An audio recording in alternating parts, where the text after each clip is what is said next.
qua đi nó chật đi rồi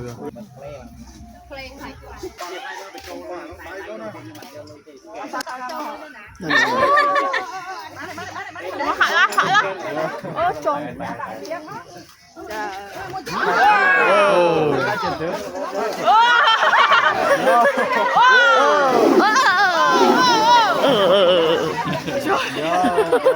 ba là ngồi đi tiên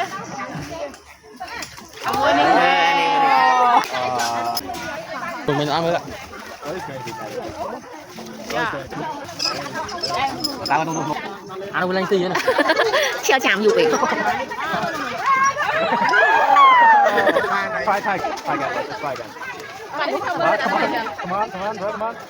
bà tôi một đo không cảm ơn một sờ lắng ạ ô can nuột ngơ bác sĩ